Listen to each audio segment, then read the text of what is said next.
Welkom bij Scheldemondig. Mijn naam is Jan Rubbens, presentator en wij nodigen mensen uit met passie. En deze keer passie voor een heleboel dingen, creativiteit, films, kern met pit. Het komt allemaal aan bod. Met wie heb ik het genoegen? Met Jenna Kips. Nou Jenna, van harte welkom. Je bent al een keer meer in de studio geweest. Jazeker. En dan ging het over de film Friet met mossels. Maar sinds april 2020 is er een hoop gebeurd. Vertel. Zeker. Sinds april hebben wij dus de film Friet met mossels opgenomen. En toen zat ik hier, dus het lijkt wel een beetje als een déjà vu, moet ik zeggen. Ja. Maar toen hebben wij met een heel mooi team een film kunnen neerzetten. En in 2 weken in Grauw heel veel opnames gemaakt. En daarmee dus de film Friet met mossels kunnen maken. Dus dat was echt heel leuk. En jij deed dat voor school, dat was de Sint-Joost. En welke richting was dat? Dat was illustratie en animatie. Dat was ook een beetje ongebruikelijk voor illustratie en animatie. Want je verwacht natuurlijk animatiefilm. Maar ja, mijn intentie toen was nog om een live-action, een stop-motion film te maken. En dat is uiteindelijk ook wel gelukt. Ja. Dus dat was wel heel leuk. Ja, want het was heel bijzonder dat ik een telefoontje kreeg van jouw tante Nicole. In april 2022. Jenna kan niet afstuderen, want ze heeft geen filmer en geen producer. En het was corona. Ja, dat waren 3 problemen bij elkaar, inderdaad. Ja, maar Jan die heeft heel zijn netwerk afgebeld en gemaild van wie is beschikbaar. En er was 1 geluidsman. Zijn oma woonde in Vlissingen en die wou wel een keertje om het geluid op te nemen van Deusje Vootje. Van Annelies, het lelijk kindje. Ja. En zo is het eigenlijk gekomen. En toen ging alles in de sneltreinvaart. Vertel, hoe heb je het aangepakt? Ja, we hebben toen jij eigenlijk in ons team kwam, toen kwam ineens het verhaal eigenlijk tot leven. Want wij konden dus geen stap verder. Want we hadden wel een verhaal en een storyboard en zo, et cetera. Maar eigenlijk helemaal geen producer. Dus iemand die eigenlijk de film een beetje in gang zette. En toen jij aan boord kwam en ook Jean-Pierre en heel veel andere mensen ook van Grauw. Mayo van Sas heeft later ook aan... Ja, en die heeft ook in de nieuwe film meegewerkt, maar daar zullen we later over gaan praten. Maar daarna is dus heel veel gebeurd. Ja. Maar eventjes de friet met mossels, hè? Want je hebt al zo dikwijls verteld, wie zijn de frietjes en wie zijn de mossels? Nou, de frieten zijn natuurlijk de echte Belgische mensen. En de mossels zijn de Zeeuwse mensen. En die film Friet met mossels gaat eigenlijk over de relatie tussen die 2. Maar het gaat ook over een dorpje dat aan het vergrijzen is. En waar heel weinig jongeren nog wonen. En waar 1 meisje woont die moet kiezen, blijf ik nou in dit dorpje of ga ik toch mee met mijn leeftijdsgenoten. Dus, En dat was ook eigenlijk over de leegloop van Zeeland, hè? Ja. Want mijn kinderen en 3 kinderen en 2 schoonkinderen, die komen uit Hulst. Maar die zie je al wel met Kerstmis en met mijn verjaardag en zo, en noem maar op. Maar die hebben overal in die studentensteden een werkkring en ook een wonen. Dus eigenlijk heeft het een heel goed verhaal is het. Maar in het verhaal, in de film, heeft er iemand een droom? Vertel. Nou ja, Zeeuws meisje heeft een droom over hoe Zeeland zou kunnen zijn als er natuurlijk actie wordt ondernomen. Als de mensen misschien gaan nadenken over de huidige situatie. En zij droomt natuurlijk dat het Zeeland weer levendig wordt. En dat er weer allemaal jongeren worden geboren. En dat er eigenlijk weer leven komt in de brouwerij. Ja. En dat hopen wij zelf natuurlijk ook. Dus eigenlijk is het een heel optimistische film. Maar wel met een hele grote boodschap van jongens, probeer elkaar te helpen. En maak er iets van in elke kern in Zeeland, toch? In principe wel, ja. Het is echt, de film draagt daar wel mensen naar uit, inderdaad, om te denken over en na te denken over dit onderwerp, inderdaad. Dus dat klopt. Ja, maar we hebben dus het kerkgebouw van Hengsdijk mogen gebruiken. We hebben de wafelkraam, die kwam. Het Deusje Vootje is beschikbaar gesteld. Er kwam een bus voor rijden. Ja. En noem maar op. En je bent geselecteerd voor Film by the Sea. Maar dat was gelijk uitverkocht, 2 voorstellingen. En toen hebben we iets georganiseerd in het dorpshuis. Vertel. We hebben een mooie foto. Dus, een mooie foto inderdaad van het dorpshuis. En daar was te zien dat er dus heel veel mensen kwamen naar onze vertoning. Ja, dit is Film by the Sea. Maar mogen we even de foto terug hebben van het dorpshuis in Grauw, alsjeblieft? Ja, dit is inderdaad de foto, dit is de goede foto van het dorpshuis in Grauw. Want daar waren dus, zoals je ziet, best wel wat mensen op afgekomen. Allemaal dorpsgenoten. Ik zie er al heel veel bekenden. En dat was heel mooi om te zien. Dat er, denk ik, wel 150 man op die film afkwam. Omdat we, ik denk omdat het zo aanspreekt. En omdat we natuurlijk in het dorp zijn gaan filmen. Zijn er ook heel veel mensen natuurlijk nieuwsgierig. En er zijn ook veel mensen... Zeeuwse mensen die hebben meegewerkt, dus ik denk dat het NN is. Dus dit is ook weer een foto van in het dorpshuis. Ik zie nog die gordijn aangebracht worden. Ja. Een groot scherm. En dan links zie je daar een pastoor. Wat had die voor functie? Hij was natuurlijk de mosselpastoor en die was ervoor om de moeders te dopen en om de nieuwe kinderen... eigenlijk te dopen was dat in die film. Het was een beetje een absurdistisch verhaal. Ja. Maar als cadeautje, als tegenprestatie, kreeg ik natuurlijk Mosselmonnik voor nu en dan. En dat was een mooie, eigenlijk een link naar Gert-Jan voor nu en dan. Was het Mosselmonnik voor nu en dan. Zeker. Ja, geweldig. Zeker. Nee, dat was echt... Ja, en ik zie dan ook de hoofdrolspeelster. Ja, Julia Verplanken, mijn nichtje. Ja, super trots natuurlijk dat zij heeft mee willen spelen. En ook trots op het resultaat dat het zo leuk is. En dan ga ik ook iets erbij pakken, want iedereen die meedeed, die kreeg dus als genoegdoening eigenlijk zo'n mooie, zou ik maar zeggen, een steen. Met iets erop wat karakter was van die persoon. Klopt. Ja. Jij hebt natuurlijk de echte mosselmonnik gekregen, Jan. Want jij was de mosselmonnik. Maar de andere acteurs hebben allemaal een Zeeuwse mossel gekregen. Ja, hier heb ik er ook één, want Annelies heeft natuurlijk ook meegewerkt. Zie je dat? Ja, inderdaad. Een goudkleurige mossel en dat was natuurlijk heel leuk, hè? Ja, dat was heel leuk om te maken. Goed, en toen kwam het moment dat we uitgekozen waren voor Film by the Sea. Vertel. Ja, zeker. Dat was... eigenlijk wel heel leuk om te horen. Want Film by the Sea is natuurlijk een van de grotere filmfestivals in het algemeen al. En dan zeker in Zeeland. Dus wij vonden dat natuurlijk een grote eer dat we daar onze film mochten draaien bij de Zeeuwse films. En dat was ook tijdens corona, dus er mochten maar een beperkt aantal personen in. Ja. En vertel eens, wie mocht de denkbeeldige school openen in de film? Vertel. Dat was heel onvoorstelbaar, want ik zat zelf te denken aan de burgemeester. Maar Jan, jij had een veel beter idee. Of Han Polman had dat gedaan. Dat is de commissaris van de Koning. En wij hadden eigenlijk niet durven dromen dat hij wilde meedoen. Maar die wilde gewoon meedoen. Dat was heel leuk, echt. Ja, en Femke heeft dan op het schoolplein in Grauw een mosselschelpje in de vorm van een schaartje overhandigd aan de commissaris van de Koning. En die knipte dus eigenlijk het lint door om de school te openen. Zeker. Hoe kun je het verzinnen, hè? Ja. En vertel, wat is dit? Dit is de kunstroute in Grauw. Want we hebben natuurlijk Film by the Sea gedaan. Maar daarna dachten we, het is kunstroute in Grauw. En nog niet iedereen had de film gezien. Dus we dachten, als we in onze eigen schuur een soort mini-bioscoopje maken.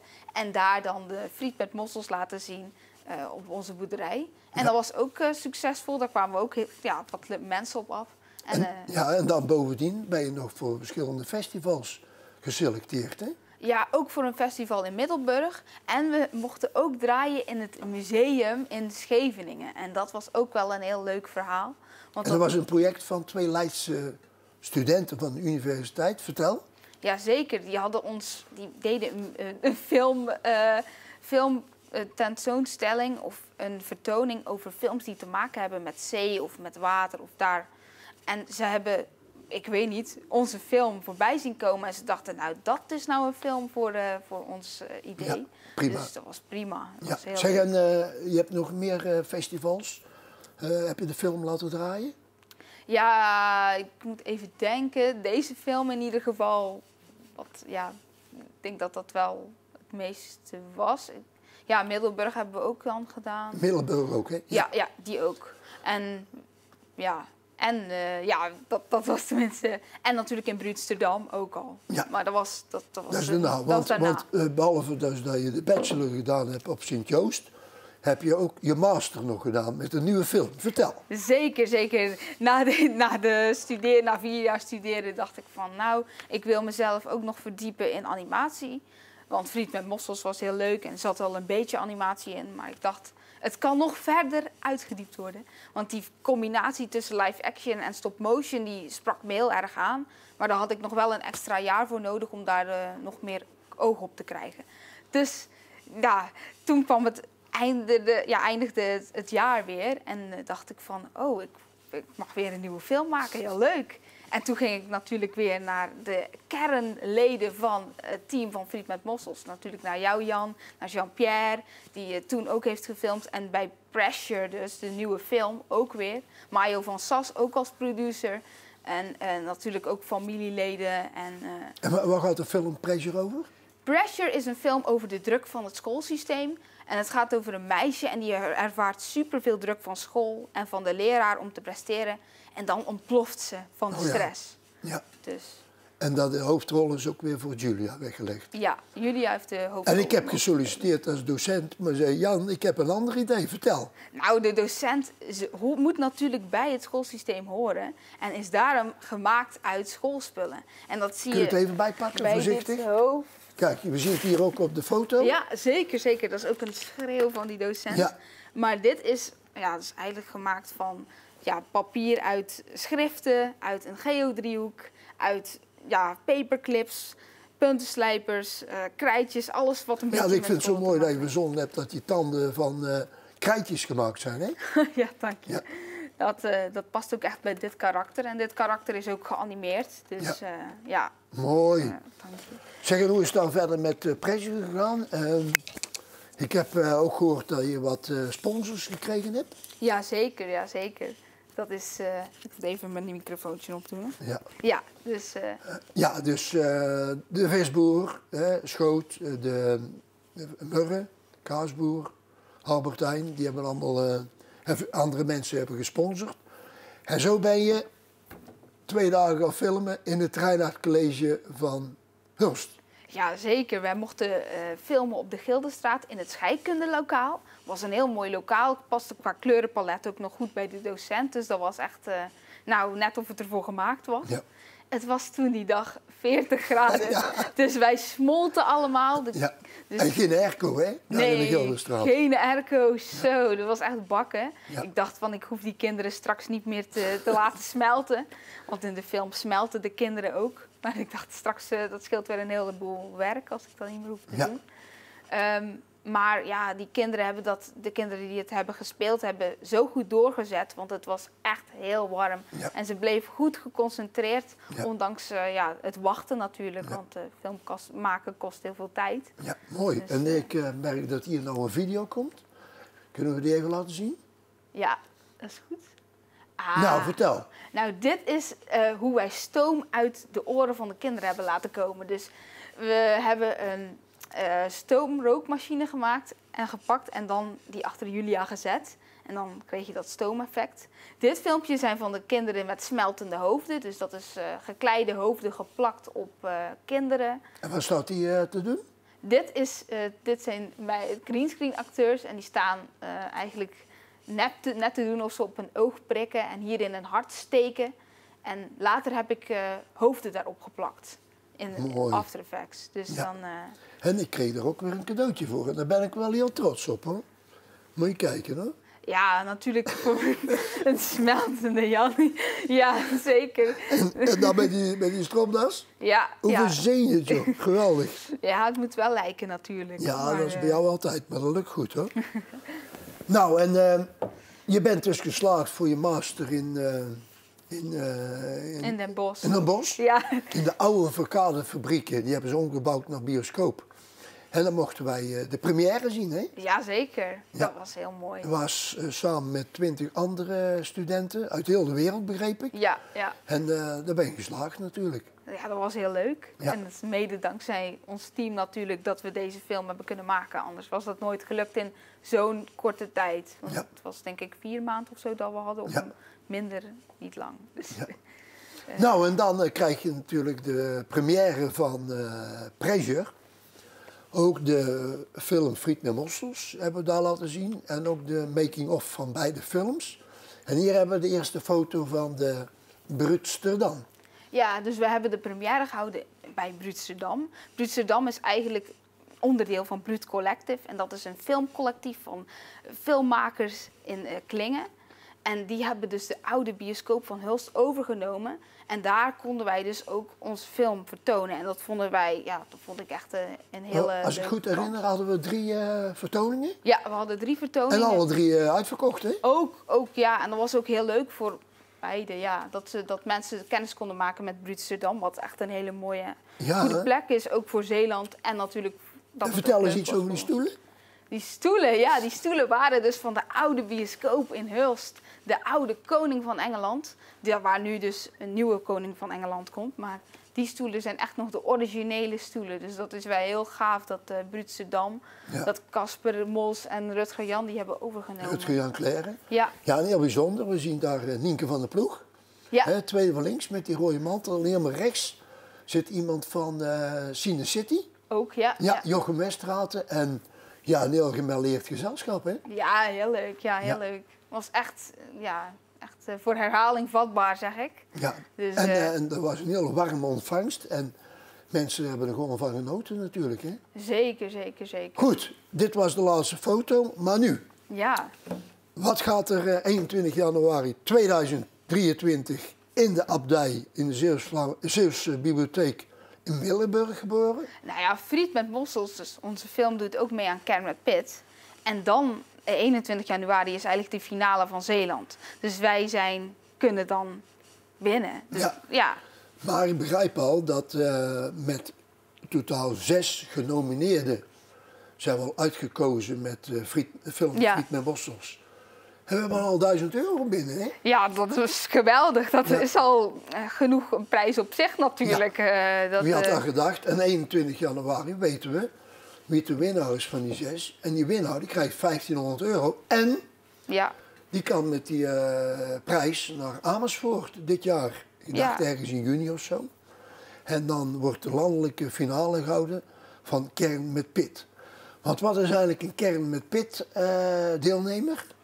Ja, een Kern met Pit deelnemer is eigenlijk iemand die de leefomgeving in de kern wil veranderen. Dus bij onze film is dat natuurlijk mensen laten nadenken of laten aanzetten om meer jongeren naar Zeeland te laten komen of erover te laten nadenken, over de leegloop. Ja. Maar bij anderen kan dat bijvoorbeeld een speeltuintje zijn of het heeft heel veel vormen. Ja. Maar, het leuke ervan is dat ik al 2 uitnodigingen gehad heb om die film te laten zien in andere deelnemers van Kern met Pit 2022 van Zeeland. Want het project van ons team is eigenlijk film Friet met Mossels in iedere buurt van Zeeland. Ja. Dat klopt. Dat klopt, hè? Ja, dat is... Goed, nou nog maar eventjes de oproep om te stemmen, denk ik, hè? Kan nog, hè? Ja, het kan nog. Je kan nog stemmen. Dus mensen, als jullie Friet met Mossels graag zien winnen 21 januari... dan kunnen jullie stemmen via de site Kern met Pit. En daar zijn wij heel dankbaar voor als jullie dat zouden willen doen. Dus. Ja, nou, tot 15 januari kunnen ze nog stemmen. Zullen we het hierbij laten? Want we kunnen wel uren over praten, maar... Zeker. Nou, mag ik jou bedanken voor dat je gekomen bent. Dankjewel. En voor iedereen die hier zo mooi de studio ingericht heeft. Zeker, heel mooi. Heel mooi, hè? En dan gaan we nu de kijkers bedanken. Ja? Ja. Nou, beste kijkers, hartelijk dank dat jullie weer gekeken hebben. Een kleine toelichting op de film Friet met Mossels van Jenna Kips. En de film Pressure, hè, over de druk die kinderen voelen. En ook de docenten en de directie en zo. Zeker. Het is grandioos, hè, wat er gebeurt. En je hebt een jobje, hè? Ja, ik geef ook les op het Reinhard College tegenwoordig. Nou, leerlingen, goed luisteren naar Jenna Vertaan. Hè? Dus je weet hoe dat gaat. Ja, dat is goed. Ja, nee. Oké, nogmaals dank. En Jenna, ja, proost. Proost.